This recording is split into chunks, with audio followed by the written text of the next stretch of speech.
மயிலாடுதுறை மாவட்டம் சிம்பனாவில் அருகே கஞ்சானகரம் கிராமத்தில் புனித அந்தோணியர் ஆலயத்தில் நடைபெறும் ஆங்கில புத்தாண்டு வழிபடும் விதம் மிகவும் வினோதமாக அமைந்துள்ளது.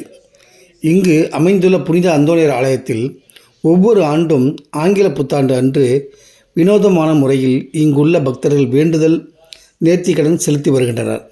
அந்த வகையில் இன்று ஆங்கில புத்தாண்டை முன்னிட்டு பக்தர்கள் அந்த ஆலயத்தின் எதிரே இருக்கக்கூடிய குளக்கரையில் குளித்துவிட்டு மாலை அணிந்தும் மெழுகுவர்த்தி ஏந்தி கூட்டு பிரார்த்தனையில் ஈடுபட்டனர். பின்னர் பிரார்த்தனை முடிந்தவுடன் அவர்கள் சாலையில் அங்க பிரதட்சணம் செய்து முட்டி போட்டும் நடந்து சுமார் 300 மீட்டர் தொலைவிற்கு இந்த நேர்த்திக்கடனை செலுத்தி வருகின்றனர். மேலும் வேண்டுதல் நிறைவேறிய பக்தர்கள் பலர் மொட்டையடித்து நேர்த்திக்கடன் செலுத்துகின்றனர்.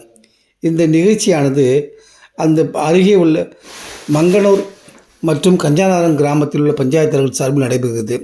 இந்த நிகழ்ச்சியில் கிறிஸ்தவர்கள் மட்டுமின்றி பிற மத பக்தர்களும் திரளாக கலந்து கொண்டு வழிபாடு வருகின்றனர். இதனை கேட்டறிந்த அருகே உள்ள கிராமத்தைச் சேர்ந்த பக்தர்கள் வந்த வண்ணம் உள்ளனர்.